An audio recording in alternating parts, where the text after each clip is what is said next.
Well, hello everyone. Hope you had a good lunch. Welcome here to the first afternoon session. Ingrid and I are going to pass the microphone back and forth a few times to try to keep you engaged and awake. I know that the lunch was filling, but thank you all for coming and joining us today. I also want to give a shout out to the people watching at home or in your office in the future. Today is May 17th, 2017, and things may have changed since this was recorded. So with that, I'll turn it over to Ingrid to get us started. Thanks, Eli. So I'm going to get us started with, oops, I hit the wrong button. There we go. Kind of an overview of what the Lake Whatcom Homeowner Incentive Program is, why we're doing it, and how it got started.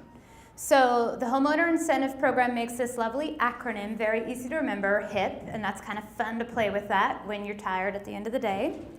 It's a cost share assistance program, so similar to long-standing agricultural cost share programs where landowners get technical assistance and financial help to protect riparian areas or improve water efficiencies.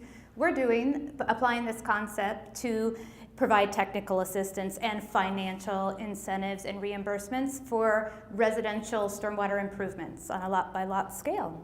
So it's voluntary and non-regulatory, that's important. The best management practices that we support with HIP have been selected specifically to help reduce phosphorus in our stormwater runoff to Lake Whatcom. And as Christina mentioned, it's joint City of Bellingham and Whatcom County. So if you're not familiar with Lake Whatcom, we're going to have a really nice vicinity map in the future. So let's talk a little bit about why and where Lake Whatcom is. So why are we doing this? What's the problem with Lake Whatcom? Well, for those of you that don't know, Lake Whatcom, this is a tip of it there up in 1950. Lake Whatcom is a large lake in Whatcom County. The very northern end of it is City of Bellingham, and then it extends through Whatcom County into the foothills, kind of runs north to south. We looked up some fun facts. It's about, the watershed is about 36,000 acres, and the lake itself is about 5,000 acres. It's about 10 miles long and 1 mile wide, so a nice little glacial fjord. And this is what the watershed looked like in 1950 in the City of Bellingham. Lots of trees left. There's a sawmill there in the lower left, and a little bit of residential development. Fast forward to 2008, typical story we see all over the country and across our growing region. We've replaced our forests with residential neighborhoods, a lot of streets, hard surfaces. So the result, no surprise, is water quality problems in the lake. Specifically, we have too much phosphorus. So too much phosphorus means too much algae, and we have a total maximum daily load for the Lake Whatcom watershed focusing on phosphorus and fecal coliform bacteria. A little bit about the TMDL. It was approved just this last April in 2016. However, was many years in the works. Help me out here, I think it started in the 90s. 98 was 303D list. Yeah. It's been a long time coming. So no surprise here, the information in the TMDL was not a surprise. The TMDL requires a 97% phosphorus reduction in stormwater going into the lake. So a bit of the story of why we have HIP is only about 76% of the watershed drains to our municipal stormwater systems, where we can direct it to some sort of capital stormwater facility project at the end of pipe to treat it. So this is Eli's math here, but the bottom line is best case scenario with our end of pipe treatment, we're treating about 65% of the water, or meeting about 65% of the objective. So we need something else to help fill that gap. And how we're helping fill that gap is these on-site residential stormwater management improvements through HIP, in addition to other options. So a little bit of how HIP got started. We call this the HIP pilot now, or HIP 1.0, because we needed to somehow distinguish between the first version of the program and the second version of the program, which you'll learn more about in a little bit. So this was really building a program from scratch, and kudos to Eli for all of the hard work he did at the City of Bellingham working on this from day one. So there was a grant from the Department of Ecology to the tune of about $500,000. That money got started in 2011. The grant money lasted through 2015. We'll talk about 16 and what happened then in a little bit. So that first pilot program was at the very northern tip of the lake and the watershed. It covered about 1,300 eligible properties. There were 16 different BMPs that homeowners could choose from. There was a limited reimbursement formula. It maxed out at $6,000, and it worked okay on smaller lots if they were doing something that was pretty cost effective. It didn't work at all on larger lots or for larger projects. And city and county staff did all of the support work. So a little bit of what was accomplished during that pilot period. So we worked really hard from 11, well, I should say Eli, I was busy doing other things. Started working on this about a year ago. You can see that initial startup. So on this chart here, you see site visits. So that's just talking to homeowners about the project and seeing if they're interested. And then that's in blue. And then the orange is how many projects were completed, and each mini projects had multiple BMPs on the ground. So over the course of the pilot period, we accomplished about 194 projects and 445 BMPs. So that's a really good start. 2016, we just simply wrapped up projects that started in 15 as we really devoted time on creating a new and improved program, which we're going to talk about next. So far we have 26 pounds per year of phosphorus that is no longer flowing into the lake, and I'm going to turn it over to Eli to keep telling the story. I'll just hold it. So this is a great start for looking at it in a tabular form, but what does it look like on the ground? So this is an example of one retrofit that was native landscaping, and what used to be here was lawn and a big circular driveway. Now there are some non-native plants here that were existing, and we let them stay, but everything else that went in under our program was all native landscaping and low phosphorus BMPs. Here's another example of one that includes an infiltration trench and a native landscaping project. This is grown up now. The story with this is a house was on the market for a whole year. They did this retrofit, and it sold in 5 days after they completed their project. Here's another example of an infiltration dry well with a permeable pavement patio over top of it. This is all based on the specifications from our first program. And then we have, too loud? Yep. Okay, I've been told many times I don't need a microphone. So this is a rain garden / infiltration trench that we built. And here is one of our Lake Whatcom rain gardens. So those of you who are familiar with rain gardens know there are phosphorus issues with under drains in rain gardens and with the materials that go into them. So we came up with a new design for rain gardens that helps to make sure that water that goes in doesn't come out unless it infiltrates. So as we evolved from a pilot program to the full-scale program, one of the first things we did was research our audience. Ingrid noted that we had 1,300 residences in the first one. We're talking with now 2,600 eligible residences. And so we did 1 year worth of audience research.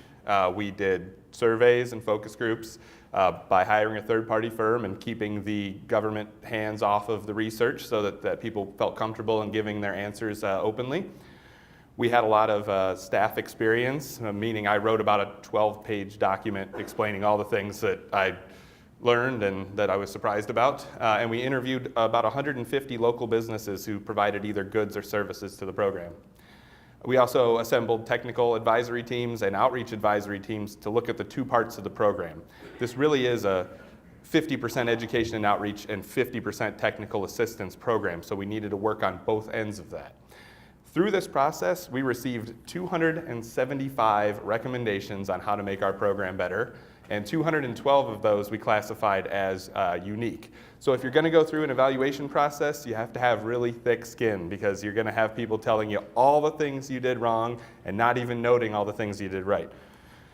We came up with a lot of barriers, and you can read this screen yourself. I don't need to go through them one by one. You can probably predict many of these, but essentially people and businesses reported that we needed to put more funding in the program because the cost was an issue, that we have to get permits for these. We're not exempt, so the permitting and the construction complexity was a big deal.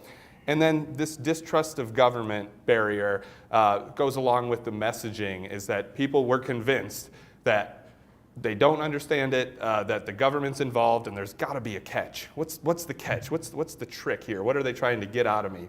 And so as we went forward, we realized, we did a survey, that we found out that 33% of our target audience would never allow a government employee on their property. So we had to change, we had to figure out how to address that. So just recapping that, cost was the #1 concern that people noted in the surveys. But the #1 benefit they noted was an increase in knowledge, an increase in their understanding of why they should do this and how to be a good steward for the water quality of the lake that they all live around. We also noted that through our focus groups that no matter how slick looking a document was, no matter how many buzzwords we used, if it comes from the government with government promises, that does not solve the fear of the unknown. And the feedback we got from the focus group was, that's a slick-looking document, I don't believe it. And another major lesson learned from the first version is that contractor communication, the person actually installing the project, if it wasn't a do-it-yourself BMP, if the contractor doesn't understand the purpose of the program or how this works for Lake Whatcom, they may undermine the goodwill of the homeowner by convincing them that what they're doing is either wrong or not going to work when it's completed. So I'll pass it back over here to Ingrid to jump into what our new program looks like. Okay. Holding it away. Can you guys all hear? No? Okay, how about this? Okay, we'll try to find the right balance. So for lack of a better term, we kind of came up with HIP 2.0. This is our new revised, expanded, improved program. And as Eli mentioned, all of the hard work that was done evaluating the pilot phase then got rolled into a whole bunch of work to do to get the new program up and running. So one of the key points of that to share is that took a lot of professional assistance from the private sector to the tune of approximately 2 years and $100,000. That included things like a graphic design company to help with branding and logo development, a landscape architect working on custom landscape designs using native plants, a civil engineer firm working on standard details and material specifications, another firm helping us with professional certification course, and another contract helping us develop a vendor and supply directory so we can direct people to the appropriate supplier of rocks and mulch and plants. And of course we have a new fancy website, so a website development firm helped with that one. So that's part of the story. So we took all of those recommendations that came out of that pilot evaluation and really looked at how, if they met these 3 criteria to move forward as part of the new program. So a recommendation needed to be acceptable to the homeowners, had to be something that we believed that would work for the homeowners, feasible for the government, and importantly, had to be an effective at meeting the phosphorus reduction goals for Lake Whatcom. There's a lot of great stormwater management techniques that there's nothing wrong with them, but they're not necessarily the most effective way to treat phosphorus.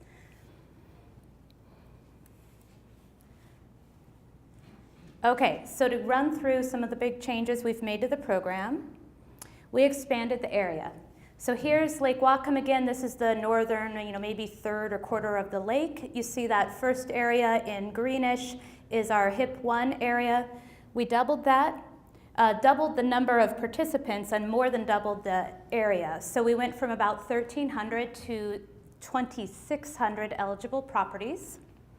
And for those of you that are familiar with Bellingham, we have 2 shallow basins, 1 and 2. There are the small ones that our new program area drains to. That's where we have the most development and the most water quality challenges. And then basin 3, which goes off the screen, is very deep, much less developed, much fewer issues with water quality.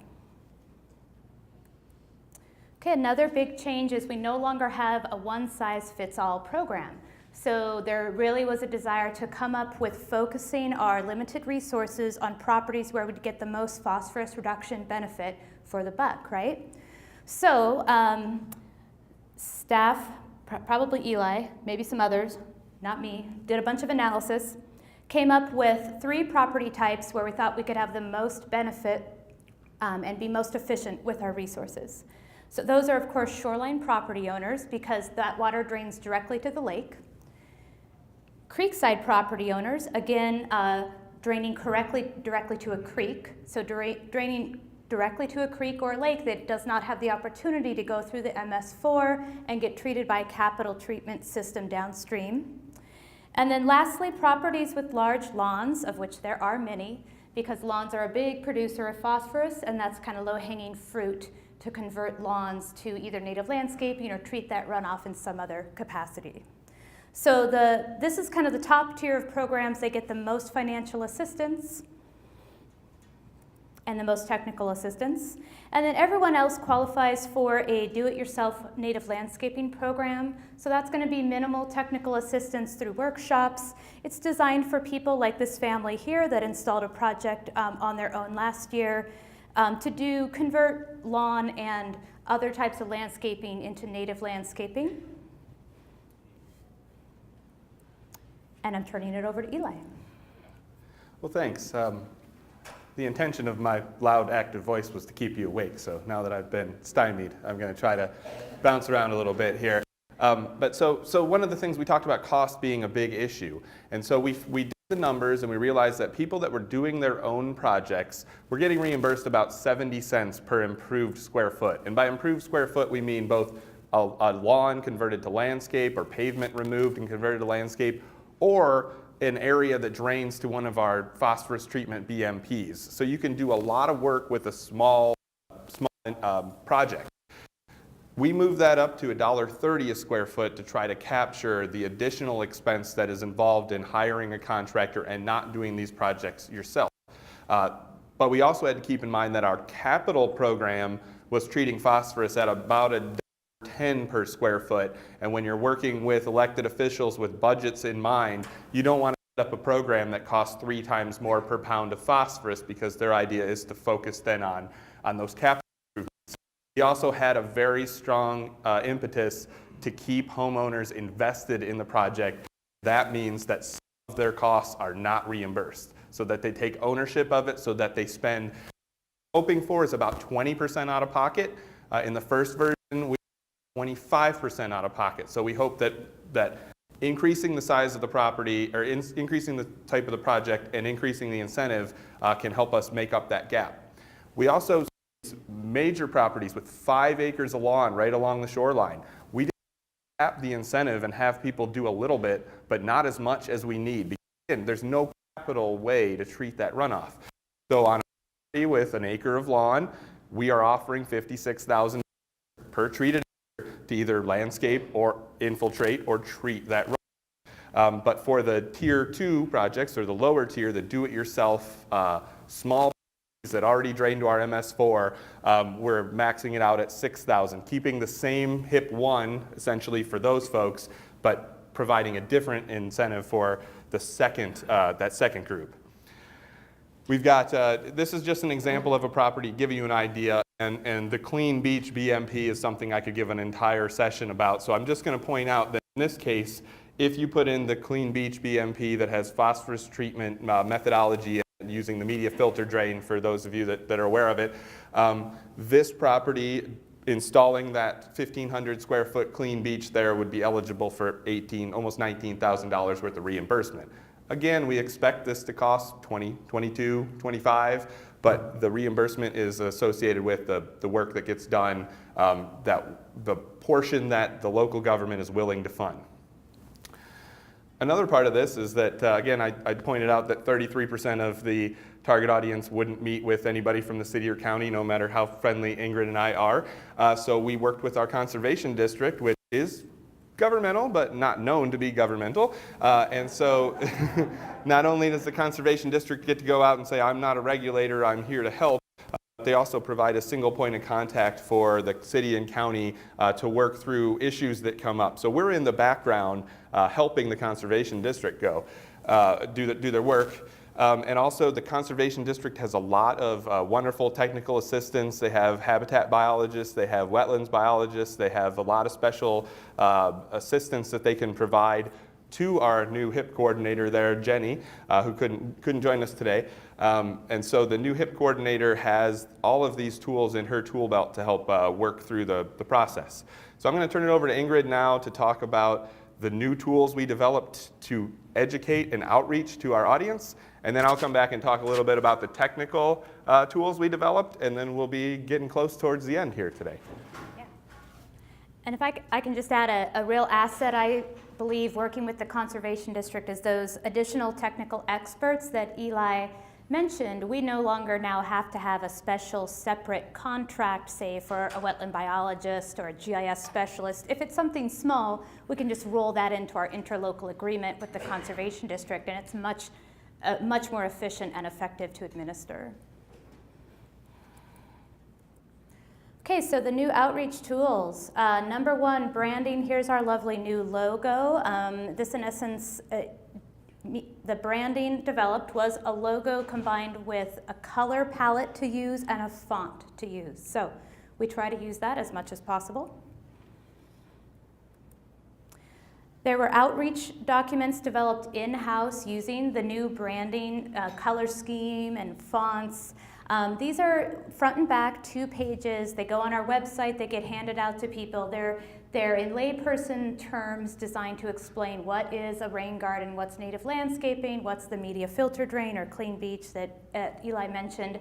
And in very basic terms, kind of sell it. These are the benefits, pretty pictures, and give them a basic idea of what these things would look like and how they could be a benefit to their property. As we already mentioned, we have these beautiful new custom landscape designs. So we have, like, you know, the cool shady site, the hot sunny site, the shoreline site, the inland site, made up with examples of lovely native plants that you can use. And the idea is people could either use this to get ideas, or if they wanted to, like, copy applicable portions of this plan to their own property, they could. We have a new website. I'm just going to go to this is what the home page looks like. We thought we might bring it up live, but that's beyond our technical and time abilities today. So I'll show you the URL in a minute. But the new website was a big part of the new outreach. It has a lot of interesting and great new features. There's an address lookup. So we provided, in essence, a database of properties already. We did the GIS work behind the scenes to figure out who's the large lawns, who's the shoreline, who's the creek side, what bucket do we put these properties in, and then they just type in their address, and it pops up with the specific level of assistance that they can receive and the types of BMPs that we believe will be applicable on their properties. So they're going to have access. A homeowner goes to the website, they type in their address. Let's say they're a shoreline property, so they get the BMP outreach sheets that are applicable to shoreline properties. They have access to those landscape designs. There's the functionality to sign up for the do-it-yourself landscaping workshops or to schedule a site visit with our new HIP coordinator through the Conservation District. And there's another tab with resources for HIP certified professionals, which Eli will talk about in a minute. That is hard to read, but the URL is easy to remember, lakewhatcomhip.org. So don't be shy, go on there, just type like 11 and pick some random address that pops up and look at a couple addresses and see the differences. Go to the For Professionals tab and check it out. Eli. Yes.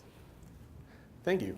So part of this challenge to deal with the complexity both of permitting and design and construction was to come up with new design and technical tools. So we worked very closely with civil engineers that we hired, and I'll show you a few of the tools that we have here today. You can go on our website and see all of these things in the For Professionals tab. But the first is just looking at a simple infiltration trench. And an infiltration trench, you can design many different layouts of it, but we wanted to provide a standard detail and say if you can follow this standard detail, you need no additional design work. We provided some design submittal checklists to make sure you're far enough away from utilities and slopes, that you've estimated how much drain rock you're going to need so that you order the right amount. And then we've come up with a calculator that's based on soil information that we provide and a little bit more soil information that comes from the site-specific research to be able to calculate the size of the infiltration trench you'd need to manage. And we tried the 95% infiltration or 95% treatment standard. We're not going to go to 100%, we just don't have the space, but 91% isn't enough either. On the left here is a technical sheet. So as Ingrid showed you, outreach to homeowners that spoke in layperson terms. These speak in contractor and designer terms. So we put together some design guidelines and permitting requirements and an entire 35-page spec book that will be every material specified in there will be found in the supplier and materials directory with local sources that you can get each one of those materials. Just quickly on the soils, this is another huge part. Having individual homeowners do soil tests and then hoping that they get reimbursed, because if the soil test turns out that you can't infiltrate, we cannot reimburse you if you didn't do a BMP to protect Lake Whatcom. So we didn't want to put that burden on homeowners up front. So we did about 200 and almost 300 hand-augered borings in our program area. And we've collected small-scale pilot infiltration tests from private developments and capital projects. And so we have about 40 of those in our program area. And those all work into this fancy flow chart that you don't need to worry about reading here. But the important point is that down there, there's 3 green boxes. And that tells you whether you have good, moderate, or marginal soil. And that's what you use for your design. This is what we're actually asking designers and homeowners to do on their property to confirm the soil information, not to derive their own. As you notice here, there is no giant water truck. There's no 100 square foot hole, 4 feet deep, full of water. It's very simple. Our instructions actually say, for one of these tests, dig the hole, look in the hole. Well, mark utilities first, but that's our instructions. We do have a designer contractor certification course that we're putting forward now. We're training and testing professionals. So they take a course, they have to pass a test, and they have to sign a document that what this certification is not a guarantee, and it's not an assumption of liability by the local jurisdiction. It's an approved list of designers and contractors who receive a certificate of completion. Just like the LID design course through the Department of Ecology, at the end, you take the courses, you take the test, you get a certificate that you completed the course. Now, here at the end here, I'm gonna do a little bit of mind reading. I think I'm pretty good. I've been practicing a lot here. But we do have an easement and maintenance requirement for our program, and a lot of people are interested in it. So what I'm gonna say is, homeowners are required to grant a permanent easement for their property that runs with the title in perpetuity. And you're going to say, okay, but hold on, we'll get through with it. We require homeowners to complete annual self-inspection, taking photographs and sending it in, and simple maintenance actions. That's what you're thinking, right? But we are committed to make this process pain-free, and we're working on long-term solutions. And before I respond to show you what I think you're thinking about this, I want to let you know that we've divided maintenance into 2 categories, Category A and Category B. Category A are simple things that you do annually or every other year or after a rain event, or just simply looking to make sure that the outlet's not clogged. If you complete those with due diligence and you report most of your self-inspections, the B maintenance, the replacing of all the bioretention media, the replacement of the infiltration trench drain rock, things that might happen every 20 or 25 years, we are committed to make that happen for you. So if you complete the A's, we'll help you with the B's. If you don't do any maintenance at all and the thing fails, that's where the easement language fits in. So we hope to come back to you and tell you how this is working in the future. And then we just have a couple more slides here that I'm going to let Ingrid take over on the streamlined permitting, because this is a really good, this is the main function, the most important function that Ingrid has helped us with is getting this permitting streamline in areas outside of the city where this program didn't exist before? I had to become a shoreline planner. Didn't know it till I was like, oh, okay, I guess I'll figure this out. So the story is, you can imagine working on shoreline property owners. Okay, ding, ding, ding, ding, ding, Shoreline Management Act, yep, that applies here. So the HIP projects really run the gamut from very small landscaping projects far away from critical areas and shorelines that you can easily get permitted on your own without any help from the government, to major shoreline projects involving, triggering land disturbance permit, possible archaeological discoveries, critical areas, wetlands, and those are things that you can understand would really be beyond the scope of what a homeowner could deal with on an individual project. So a big part of what the city did first, and I helped with the county second, is work on a programmatic shoreline exemption and a programmatic critical areas permit.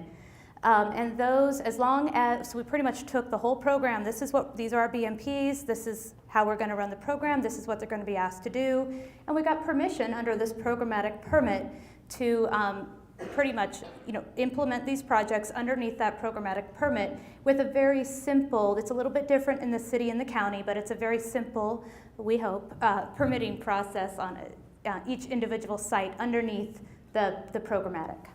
So that's a huge part of what we did at the jurisdiction level to really provide some streamlined efficiencies for the program. There's a canned SWIP that Eli developed that they can kind of cut and paste. They can cut and paste those standard design details and the material specifications. We have some standardized forms to help keep our documents in order and our paperwork processing hopefully go a little easier. So that's a big part of what we've been working on to prepare.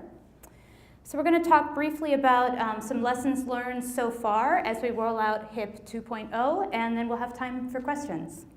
So a couple things, I'm talking too loud again. So this is a huge lesson learned. It's taken lots of staff time. So we can't quantify it exactly, but it varies 2 to 3 plus FTE between city staff and county staff over the course of almost 2 years. So huge investment in staff resources in addition to those professional services we talked about earlier. Oh, there's that bullet. So in addition to the professional services, and those of you that have worked on either end of that equation understand there's a real balancing act between what's most efficient to do in-house and what's most efficient to have an outside contractor, professional specialist do. And that's been a struggle, and sometimes we hit the balance just right, and sometimes we didn't, and that's kind of how it goes. Different jurisdictions. This is cross jurisdictions with different code, different planning departments, different levels of staffing, different levels of funding. We ran into some issues where things we could get permitted in the city shoreline, we can't get permitted with our county shorelining permit. So we were hoping to have a seamless project that worked the same no matter which jurisdiction your home was in. And there's going to be some differences, primarily for shoreline property owners. The rest of it, I think, is going to be primarily behind the scenes. We have to do a slightly different, at a staff level to get the permits done. It's going to be a little different for each jurisdiction, but that's been a real challenge. Project management, I threw this up here because this is just managing this multiple people working on different parts, all these critical pathways and time-sensitive issues. We really needed a designated project manager with access to project management software, in my opinion, and we didn't have that, and that would have been a big help. And that leads to the point of coordination. There's a lot of players, a lot of need to coordinate, potentially coordination, exhaustion, and burnout. So trying to find that balance between enough coordination and communication, but still cutting the meetings off and going back to your desk and getting some work done. So some lessons learned that I have to impart to go along very closely with Ingrid's. Turnover is a killer. We had a lot of staff time. I tell the story of how I have a meeting agenda and meeting minutes from December of 2014 with items on them that have come back in 2015 and in 2016 and are now on meeting agendas currently. So these things get decided by people who leave, And new deciders come in and say, well, I'm not so sure. Let's roll this back a little bit and figure out if I'm really on board with that. So years of meetings with staff that are no longer in the program and in the project. And every year, every time there's a new person, this is a very complicated process, a very complicated program, and a complicated watershed. Bringing people up to speed on that is difficult. We talked about the geotechnical explorations. We spent, with ecology's help, a significant amount of money on looking at soil. But it's not economical to have everybody who wants to build a rain garden do a small-scale pit test on their property. It's often not feasible, both because of the cost and how that $1.30 a square foot isn't going to cover anything anymore when you're paying for geotech work or intensive geotech work, but also, like I said, we cannot provide a reimbursement if you haven't provided a public benefit. So just digging a test hole on your property and finding out, nope, can't infiltrate here, that's not a public benefit. But we have done a lot of work around there, so that's something you have to be prepared to do years in advance. We found through all of our surveys and all of our studies that the people in our watershed who are most aware of not just the problems, but the solutions to the water quality issues are more likely, much more likely to participate. The challenge is, in our entire watershed of about 5,500 properties, more than 400 switch hands every year. And looking at that over the course of the watershed, we're saying every 14 years we have a brand new audience. And some people stay longer, and some houses sell more times, but every 14 years we've got brand new people to work with. And so this program has been going on for 7 years. We're halfway through that turnover already. Even if we just reach 400 homes a year, or if we reach 399 households in a year, we're actually going backwards in reaching the entire watershed. And again, I'll echo Ingrid in saying coordination is the most important thing. I know it's not fun to have meetings about meetings, but they're needed and they're necessary.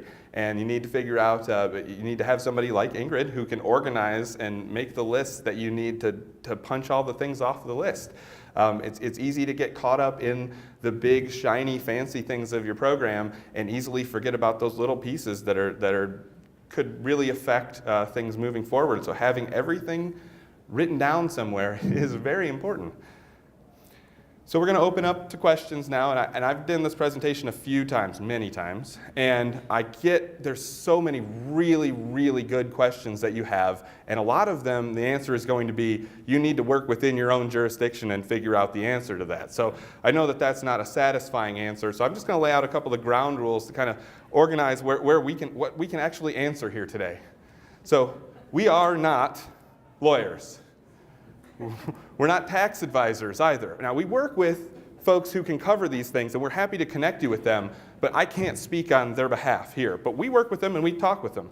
We're also not tax lawyers, and you can tell by the lack of my tie. We're not engineers. I'm an engineering technician, but I am not an engineer, and we worked very closely with all of our engineers and engineers at Ecology when we went through this program. We're also not engineering lawyers. We're not elected officials. And that's a very important piece of this. Our elected officials had to be behind us, and they weren't always behind us. But we can't speak on behalf of their decisions and the political fallout or benefits that they receive by supporting this program. However, when our council, the Bellingham City Council, puts together their annual accomplishments yearly, development of this program is always on the top of their list, and it's fun to find out that they were involved in it, because I don't remember that part. And we're also not elected lawyers. Did I mention we're not lawyers?